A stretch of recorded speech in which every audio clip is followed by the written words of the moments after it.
Nshuti bakunzi muriko muradukurikirana hano kuri TV Yaga Nawe, turasuye kubaramutsa cyane tubakunze. Turabakunda gose murabizi, ni nayo mpamvu tudahengeshanya kwama tubakorera deba zitandukanye z'ubutumwa bwiza. Tuba dufise aba-invite, abatumire. Rero ndavuga ngo uno musi turabaramukije. Rero jeme partage zirakenewe. Rero uno musi twatewe iteka n'umumama hano, mubona umumama mwiza, tugira tuganire kuri deba y'ubuntu bw'Imana. Rero reka tumuhe akanya abaramutse hama atwibwire. Jewe muramenyereye, ni mwari muri shari nkuko bimenyerewe ku rubuga niririye Cipreya, cusimbira ko urabe ibikorwa byinshi by'ibiganiro bigiye bitandukanye, amadeba agiye atandukanye. Rero reka duhe umwanya umutumire wacu, murabona ko ari mwiza, kugira ngo atwidondore hama aca natubwira n'agaseke ka yaje ayikoreye ku bwacu. Reka tumuhe kaze. Shalom shalom, ndabaramukije mwese mu izina ry'umwami wacu Yesu Kristo. Amahoro y'Imana aganze imitima yacu canke yanyu. Nakaryo keza, bavuze ngo nitwa Kwizerimana Domiti, ndumuvuga butumwa canke Mama Dania, benshi bararizi. Tuje kuvugana ku buntu bw'Imana. Imana imuhezagire, aje kugira ngo tuvugane ku buntu bw'Imana. Murazi ko deba buheruka twabahaye deba ku rukundo rw'Imana, dusaba tubaha deba ku kwizera kw'Imana. Ubu naho tugira tubahe deba ku buntu bw'Imana. Rero reka dusenge kugira ngo ce twinjira muri deba yacu canke mu gusobanura ubuntu bw'Imana. Mwami Yesu Kristo, mwami icubahiro, tugushimiye kubw'umutumire uturungikiye. Reka mwami Yesu Kristo ico tugiye kuganira ko, mwami Yesu Kristo uco dushoboza kugira ngo mwami Yesu Kristo ico tugiye kuganira kugishigikire, hama bazocumva kizogiraho kibakuye naho kibagejeje, mu izina rya Yesu Kristo, amen. Rero nshuti bakundwa, deba yacu iratanguye, ivuga ngo ubuntu bw'Imana. Nkuko bimenyerewe, nije n'amaninjiza abantu muri deba hama bakayivugako. Reka dusome ijambo ry'Imana tuza guhagararako mu kugira ngo dusobanure ubuntu bw'Imana. Riri mu Banyefeso ibice 2, umurongo duhere ku murongo wa 5 dushikane ku w'10. Haravuze ngo hamwe twari tugipfuye twishwe n'ibicumuro byacu, yatugiranye bazima na Kristo, ubuntu nibwo bwabakijije.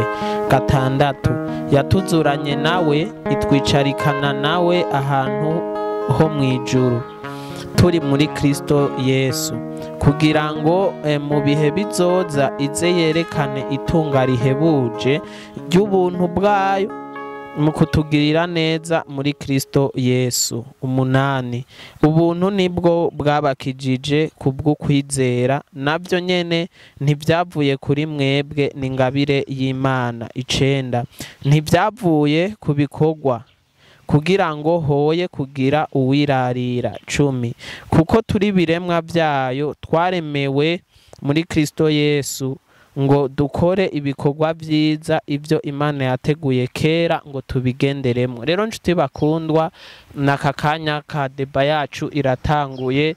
Iri jambo rivuze ubuntu bw'Imana. Reka rero duhe umutumire wacu atubwire ku buntu, tugende turavuga ku buntu. Imana ibahezagire, kaze. Murakoze cyane. Nshuti bakundwa, kuri uno munsi tusangiye rino jambo ry'Imana ritubwiye ngo ubuntu nibwo bwadukijije. Haleluya. Haleluya. Amen. Ngo ubuntu nibwo bwadukijije. Nukuvuga yuko muri kino gihe abantu benshi barirarira cyane cyane harimo n'abakirisu ntabakuyemo umenga umukirisu ikintu cyose niba yacishoboje ariko ijambo ry'Imana riratubwiye neza yuko ubuntu aribwo bwadukijije ngo cagiye twaye tupfuye twishwe n'ivyaha vyacu. Natwe twara abanyavyaha nk'abandi bose cyane twakora ivyaha nk'uko abandi bose babikora. Ibyo byose tubashira kure yacu tukavuga ngo n'abanyavyaha natwe twarabikoze. Haleluya. Twarabikoze sikuvuga ko twobashira kure yacu ngo tureke kubegera bakora nk'ivyo natwe twakoze ariko ubuntu nibwo bwagizene bwadukijije ngo cagiye twari dupfuye. Haleluya. Jewe gusa ijambo rintangaza burya ngo uyu muntu ariko arapfa ntavyamenya. Oya ntavyamenya. Ntavyo yigera amenya bimenywa nabo bari kumwe cyane canke nuri ko arabiraba. Nuri ko arabiraba ntashobora kumenya. Wewe kugira ngo uzomenye kuri ko urapfa uzovyandike muri commentaire. Tubandanye. Amena. Ubibwirwa n'abandi, ubibwirwa n'abakuraba, ubibwirwa n'abakubona. Haleluya. Ndakunda neza umuvuga butumwa yitwa Urutoki. Iyo riko ruvuga rugira gutya izi zose ziba zagarutse. Mu yandi majambo utunga rumwe abantu wewe zindi zine zose zagarutse kuri wewe. Ariko rumwe waberetse. Haleluya. Ndarukunda kuko umengana umucamanza ruracira urubanza uriya rugacira urubanza na jewe abacamanza benshi bakaraba kuri jewe. Haleluya. Muri kino gihe rero biragoye cyane aho umuntu usanga umenga ibintu byose ariko arakora n'ubuntu bambe n'inkomezi ziwe akibagirwa ko ari ubuntu. Aho usanga umukirisa amaze gushikama amaze guhagarara nk'umukozi w'Imana nka mwari muri shari agaca ashaka kutwereka nkaho umenga niwe yabyishikanye ko ibyarimwo byose n'inkomezi ziwe n'ububasha bwiwe n'abavyeyi biwe n'ubuntu. Aho hantu harangora cyane. Harangora aho usanga umuririmbyi runaka kubera igihe runaka agezemwo akahiti yarahitinze yarakoze video irakundwa agaca atera umugongo ubuntu agezweho gacabona umenga nukubera afise ijwi ryiza azi guhibongoza cyane azi ngira ngo note. Haleluya. Ariko agaca yibagira yuko iri jambo ry'Imana ariko rivuga. Iri jambo ry'Imana urigaruye ukagihweza usanga ari cirore ukwiye kwirabamwe. Ukamenya yuko ivyo ugezeho byose ari ubuntu bw'Imana. Yesu nashimwe cyane. Haleluya. Birantangaza cyane muri no rugendo rw'agakiza byagiye birangora mugabo no mu buzima bwa misi yose tugiye turabiraba dusanga ivyo bintu bihari. Nka jewe ndi umumama kuba nararose abana n'ubuntu ariko rimwe na rimwe rero nasanze ico narose kiba igitutsi ku bandi bantu. Cyo gasanga we kwishurwa kwawe n'umutwaro w'abandi bantu nkumva abagenzi banje abo twavukiye rimwe be n'ubu ntaravyara. Ugasanga ntaravyara ciye abigira bifu tunababwira mwihangane mwe mutararonka mubuze no musi ejo muzoronka. Imana ibaho umugisha. Hama ndiko mvugana n'abamaze kubironka cyane. Abamaze kubironka umuntu mwatanguriye amashuri rimwe we waragize amahigwe na kaminuza urayimaze mugabo wewe yize asibira urumva wumva umenga ukubonanye n'abantu babaza mbega naka naramara amashuri erega suko atashatse kuyamara bwa buntu bwo kuyamara nibwo butaje kuri we ariko wewe buza kuri wewe bwabaye iki wowe ugira yamare bwabaye ubuntu bw'Imana ariko ucumenga. Haleluya. Ucumenga wewe wayamaze nuko warufise ubwenge bwishi cyane. Biragoye cyane bihora bimbabaza ku rugero uteye ubwoba kuko mu buzima bw'umwana w'umuntu nta muntu aronka byose. Oya, nta muntu aronka byose, n'abariko baradukurikirana novuga ngo ico utararonka ntibisobanura ko kidahari, ahubwo hari umuntu afise ikintu cawe, rero wihangane, niko numva nobivuga. Amena. Mu vy'ukuri ikintu cyose umuntu yaronse iyo amaze kukironka numva umenga yarakwiye kugarura ni gute nakirose. N'ubuntu bw'Imana, nta kintu na kimwe ushobora kuronka atari kubera Imana yabishatse kukironka ico kintu cyane. Ndafashe gusa nticari gikwiye kuba ico nicari gikwiye kuba ikigwanisho kubitisha abandi bantu. Mbega naka nararonka umugabo, aho rero hatebe naka nibiragenda uku aramukeneye, we nimba waramurose. Hariho n'indirimbo y'ikirundi ikunda abarundi bavuga ngo umukobwa wabonye arakowe kare ngo acavuga ngo ndusurungano twakuranye cyaye twarerana. Oya, ariko si uko vyategezwa kuba bimeze, n'ubuntu bwakuje ko mbere. Haleluya. Abandi bantu butarabagerako kandi bukihari. Mu yandi majambo ubuntu bufise umwanya wo kukuzako. Burashobora kuba butarakugerako mugabo uri mu nzira kugira buzokugereko cyane cyane. Burashobora guteba kuri naka ariko bukanyaruka kuri naka. Ico warose cihuse abandi kirabagumira kugira bakironke nabo bagere kugishikako. Gusa uwakironse kare twaratanguye kudandazanya n'abantu, umwe akagirirwa amahirwe ugasanga arangura mu Bushinwa, catangura kubaza mumbone mama Daniel sadandaza itomati.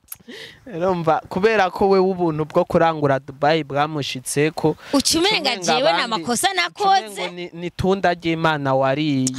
Haleluya. Ucumenga ni ikintu, ucumenga ni ubwenge buke nshobora kuba naragize, kuba ntaragera kurangura i Dubai, kubona wewe imiduga kurakuranya kujya kuranya impuzu, kubona indega yurira kujya burira bisi. Ucumenga nibindi bintu runaka vyabaye kubw'ubwenge bwiwe.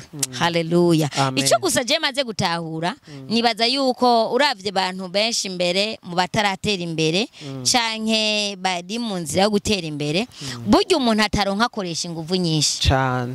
Urya umuntu ataragira kuronka akoresha inguvu nyinshi, mu gihe uwaronse wewe n'abaryamye akoresha telefone. Ako kantu karakomeye.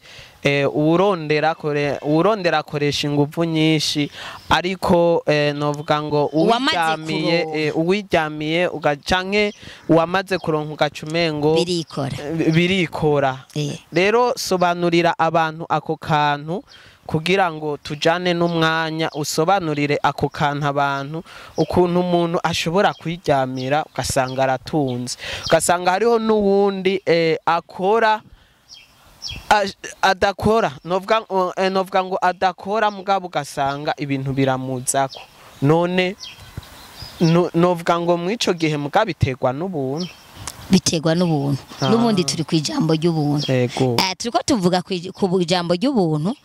Abo bumaze gushikako cyane bagaca babona umenga abandi bobo ntibizobashikira. Turaza kwibanda no ku bakristo, aho umuntu wese ngo je singendana n'abanyavyaha, nkaho umenga we Kamengo we yarashitse mwijuru, Kamengo wewe yarashitse aho Satana adateye. Nuko reka tugaruke, waruvuze ngo iyo umuntu amaze kuronka yagiriwe ubuntu, ibintu abironka vyoroheje, aryamye arahamagara akabaza kuri poro mumbonera imizigo yamaze gushika. Ariko je ugira ndandaze itomati, kubusanzwe je mba mu Kanyosha, niho mba urazi sanzwe mba mu Kanyosha, kugira remve mu Kanyosha nze kuzirangura kuri Kotebu caye kwa Siyoni bivanaho ndazirangurira. Biransaba kuzana bisi kuri deplasa, kubera ata deplacement yiwanje vise ndava muhira n'amaguru, kuko twese ntitwagiriwe amahirwe yo kuba kwikaburimbi. Ubwo buntu bwo kwikaburimbi ntiburanshikako, mugana nanje sukuvuga ko atabonagiriwe. Kubona nicaye hano n'ubuntu, kubona nsukunsa n'ubuntu, kubona nganukungana n'ubuntu, sinavutse nganuko cyane. Namwe muri ko muradukurikirana mumenye ko aho mugeze hose ari ubuntu. n'ubuntu. Haleluya. Amen. Kuko sinavutse mfise ibi biro mbonana, sinavutse ngana ukumbona ngana, kuba nkihumeka gusa honyene n'ubuntu. je ndumva ko ari ubuntu, kuko hari abo tungana bapfuye isa bavanga umuhisi naka barahindurirwa amazina, jewe ndacitwa iry'abavyeyi banyise. Haleluya. Hari n'irindi Imana yakongeye igico wamaze, waravyaye, wararose umufasha. Numva mw'ivyo byose uratahura ko vyakozwe n'ubuntu bw'Imana. Vyakozwe n'ubuntu kandi ubuntu butangaje. Ubuntu bw'Imana bwagiriwe twese, ariko igihe butaragushikako urihangana ukarindira. Mugabo ubuntu bwo kubatugwa ivyaha mwari muri shari bwagiriwe twese cyane. Haleluya. Ariko reka tubanze tuvuge kuri iki kintu mwene umuntu nico wambajije akora aryamye agakora ibi bintu byinshi agatera imbere mu mwanya mutoya. Uri ko arakora kubera ataratera imbere ubwo buntu butaramugerako usanga akoresha umwanya munini. Nariko mvuga nta mahirwe yo kuba kwikaburimbi ntayo ndagirirwa ubwo buntu ntiburanzako mugani barabaramba ko nagenda rishimira Uwiteka cyane. Naryo nyene kugira uhashike. Hari ikintu natahuye mukozi w'Imana nuko ibyo twebwe turirana abandi barabirira ku bandi ari umugisha. Haleluya. Nice tumare uri kuradukurikirana udakuye kwihebura kuko wewe ibyo ufise hariho abavyipfuza kugira ngo bazobigire cyane. Ndakubwira nkaho gapira wambaye hari umuntu avuga ati ndakeneye kwambara nka mwari muri shari nkabekwa, ndakeneye kuvyibuha nka mwari muri shari erega wowe wagiriwe ubuntu bwinshi kugira witwe mwarimu uri umusore. Abandi batama barabuvunikiye ntibarigera babushika. Hari n'abubu bariko barabikorera mugabo novuga bwa buntu nyene n'ubuntu. Ego kubisanzwe ndawe ndatahura ko ari ubuntu, je ndabizi ko ari ubuntu. Hama muri ico gihe rero ucuva mwisite n'amaguru. Mu gihe wagiriwe ubuntu bwo kuba kwibarabara abamaze gushika kwa Siyoni cyangwa kuri Kotebu kurangura, woza kurangura ubwa nyuma kuko nawe we yagutanze gushikayo. Mu gihe reba abandi bamaze gushikwa ko n'ubuntu buhambaye bugera kure bwo kuba bagwiza tunga, wewe naho abaryamye atuma umushoferi kandi uwo muntu afise ubuntu bwo kumenyekana cyane. Abadandaza baramurungikira ibidandaza aryamye nta ngorane ku telefone. Ariko je kubera iki sinzwi no muri kayitiye ndashaka gusangana nyumba ku Matanzi atakuzi. Ariko wewe nukuri uvuze kwa naka hari akajambo reka ndagacishemwo bambwiye burya ngo umutunzi ni adresse y'umukene. Haleluya. Ngo umutunzi adresse ahubwo bakavuze uko adresse y'umukene n'umutunzi babana. Imana iguha umugisha ugasobanuye neza. Hama muri ico gihe rero je ndabishikana bingoye kandi manakoresheje nguvu nyinshi. Mu gihe wowe hari gihe yavyukiza ashakiri kandi akavyuka vyaje kandi hakaza vyiza. Kandi wewe rero abafise n'amahirwe menshi yo gufata itomata akazisigira umuntu nawe akaja kurangura impuzu. Amen. Takaja kurangura ivyuma.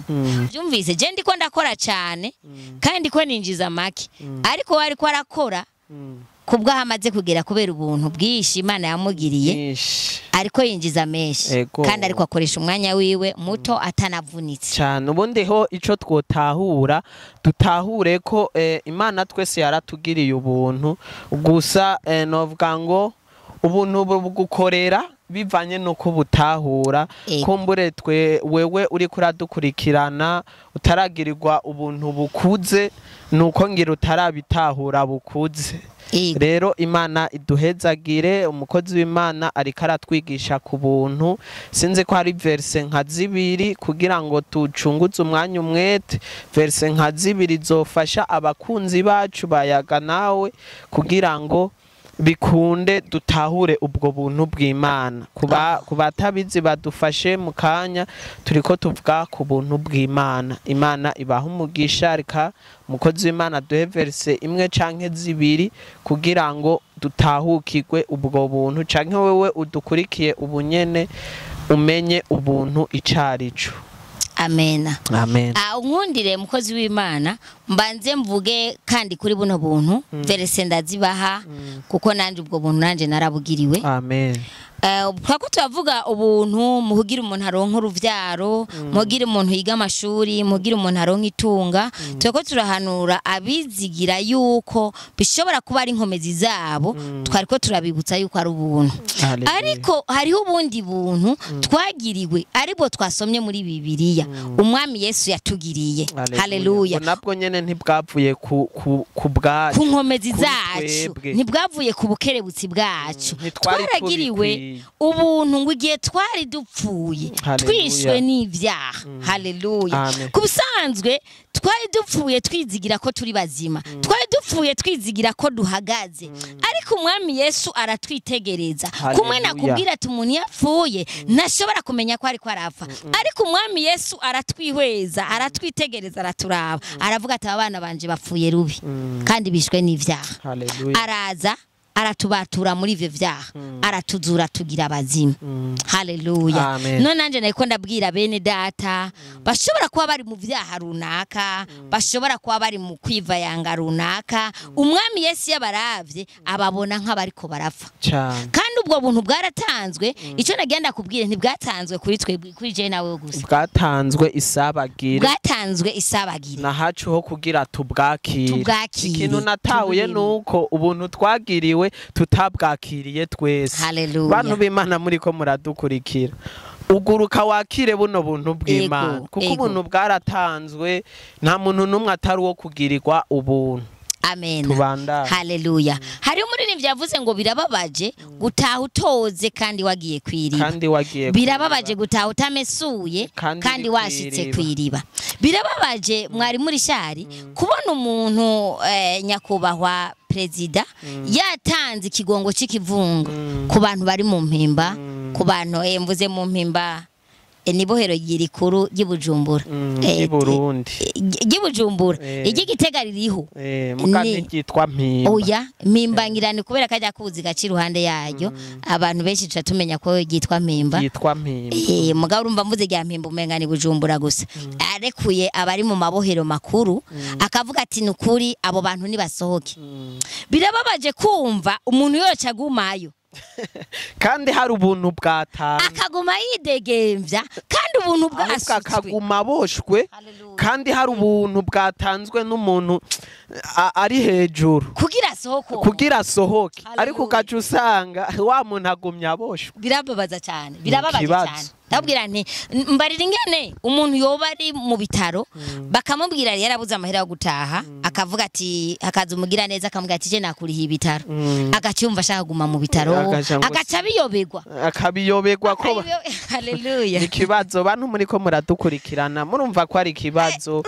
muratahura ubuntu twagiriwe n'umwami Yesu twagiriwe umuntu arashobora no kwicwa n'inzara afise stock ubivuze neza umuntu agashobora kwicwa n'inzara afise stoke ntihakujya kuntu usanga Imana yaguhaye ibyo kurya ugaca uvuga ngo Mana ntamire Imana ikabiguha ikanakwigisha no kubirya reka simvanze ibintu umuntu yaragwariye kidengeri ngo amaze y'imyaka 38 umwami Yesu araza wahura na Yesu arika guhura na marayika abandi bazikurwa amazi ngo marayika igihaje kijagehe wewe yari yiteze marayika kandi ubuntu bwari bwamushitseko nigeze abumenya ni kibazo biratangaje cyane haleluya maze ngo aramubwira ngo urashaka gukira acazana ivyitwaza impamvu naho umuntu ibipapuro byo gusohoka mu gasho gusohoka mu ibohero runaka gusohoka mu mpimba gusohoka mu bitaro byamaze gusinywa birahari ariko akumva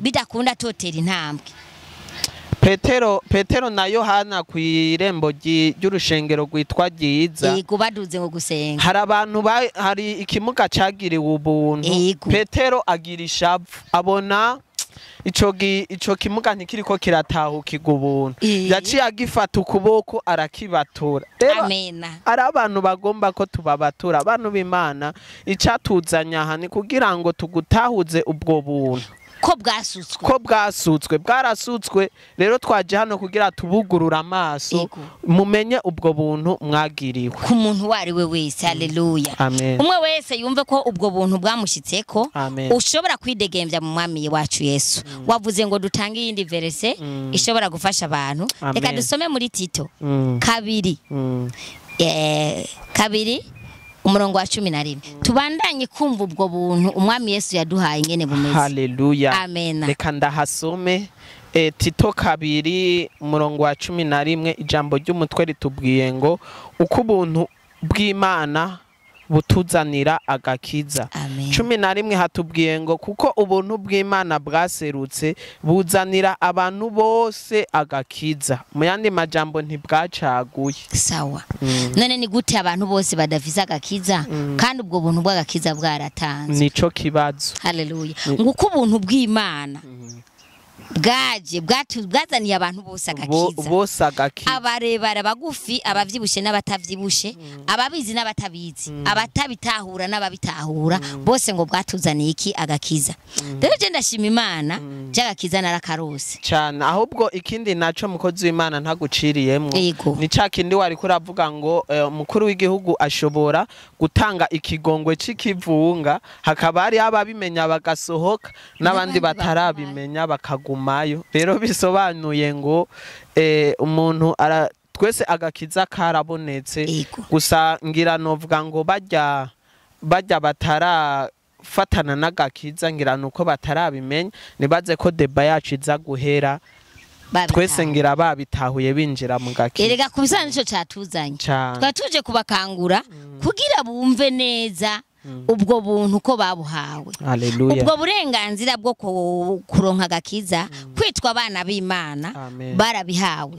Ahubwo gusa nuko bataratahura nuko batarabimenya biracashoboka. Haracara amahirwe menshi haracara amahitamwo yuko nabo nyene bagiriga ubwo buntu nk'ubwo twagiriye nk'ubwo twagiriwe barabugiriwe gusa nuko batabutahura nuko batabukoreramo nuko batariko barabukoresha. No haleluya.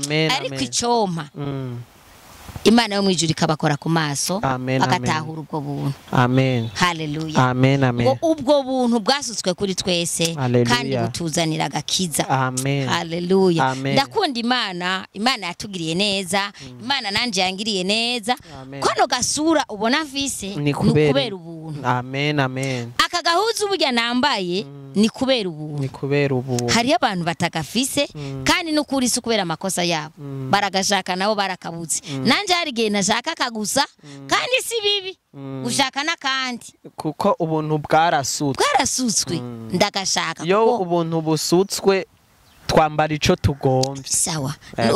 Nk'ubu unyu wo kubwira ngo tuje mu isoko kwa Siyoni umuntu akubwira ati we nakurihiye genda ucagura impuzu ucagura izo ushaka ugacugira ubwoba bwo kuyicagura. Ibazesha kandi yavuze ati jewe narishe nawe utora bazerishe narishe nta ngorane niwe wewe ugaca uja muri cagura ugaca wimanura kandi ubuntu bwaramanutse. Kandi ikibazo rero si ciwe wowe ntiyaza arabaza abadandaza ati mwabonye yatwaye zingahe batwaye z'ibihumbi 100 n'akazi kawe mugabo wewe ubuntu bwo uguye impuzu bwari bwakujeko. Niyo mpamvu rero namvuga nti kubera ubuntu bwasutswe nanje kano gahuzu sukuvuga ko nashaka nakandi ndakeneye nakandi kuko saha gusa ngo hariho nandi twifuza ko umwami Yesu atugeza kuko ni vyacu ubwo buntu bwaratanzwe. Haleluya. No muri Tito nawe aradufashije haratubwiye ingene ubwo buntu buzanira agakiza umuntu wari we wese. Haleluya. Gukizwa n'umugabane wawe mwene data uri kuradukurikirana. Ubuntu bwo kuba mu Mana n'ubwawe. Haleluya. Ndashimira Imana kuko Bibiliya ziri ku masoko iki gihe ziracari ku masoko mugabo baratubwira neza ngo hazogera igihe zikugweyo zikugweho. Niri jambo ndiko turabasigurira turiko turababwira n'ubuntu bwabo bwarasutswe kuko Bibiliya ku masoko ziriyo. N'utayiviza agomba cyayitana aze kuvuga ati reka nsome numve ico woravugana nanje kuri bino bintu by'ubuntu bajya abakozi b'Imana bariko barambwira. Barabirekuriwe kandi baravyemerewe.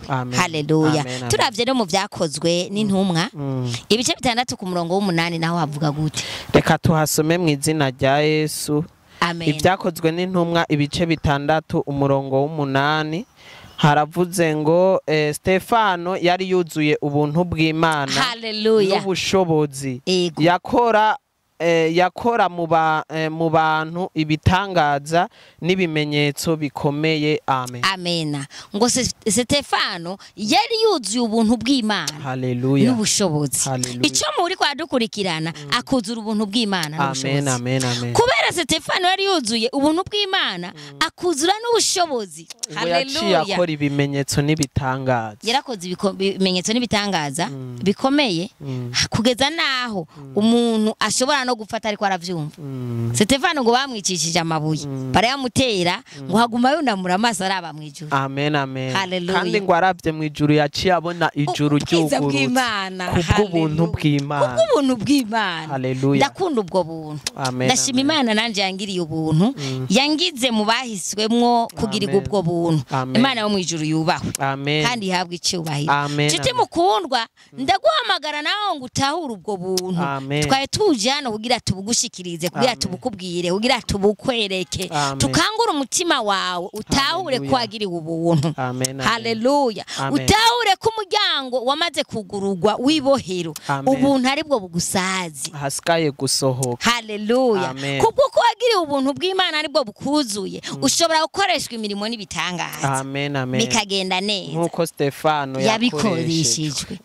Ushobora kubwira imbohe ngo nizugururirwe kandi zikugururirwa nkuko Stefano nawe ngo akoreshwa ibitangaza byinshi yakoze imirimo n'ibitangaza biteye ubwoba kubwo buntu bwari bwuzuye mu mutima wiwe. Amen, amen, amen. Haleluya.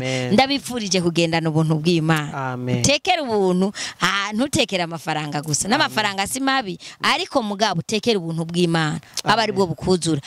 Mwarimu iyo umuntu uzuye ubuntu bw'Imana burya niyo muhuye urabimenya cyane.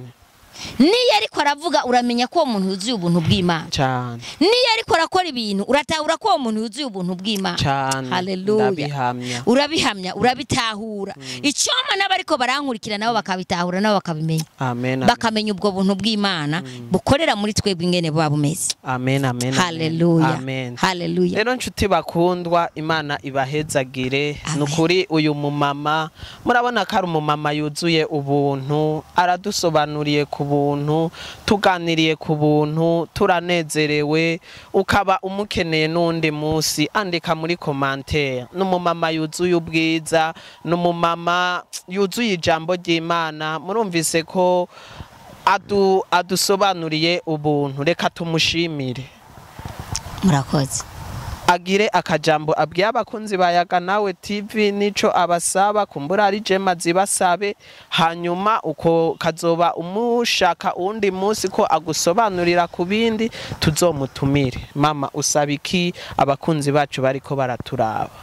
Icyambere no basaba kuzura ubuntu bw'Imana. Amen, amen. No basaba ko botahura ko ubuntu bwasutswe ku bwabo. Amen, amen. Atari jewe canke n'uwundi runaka yabugiriwe gusa nabo barabugiriwe. Amen, amen. Kindi no basaba kubandanya barabimbonesha kure. Amen. Yaga nawe TV hama tukabasaba jeme na partage na sabone kugira ubutumwa bwiza washoboye kuburonka abuhereze mugenzi we. Amen, amen. Nanje uhoraho yarabumpaye maze gutahura ko nagiriwe ubuntu niyo mpamvu nanje naje hano. Amen. Kugira mbwire bene data ko ubuntu bwasutswe. Ubwo buntu rero nshuti bakundwa murakoze.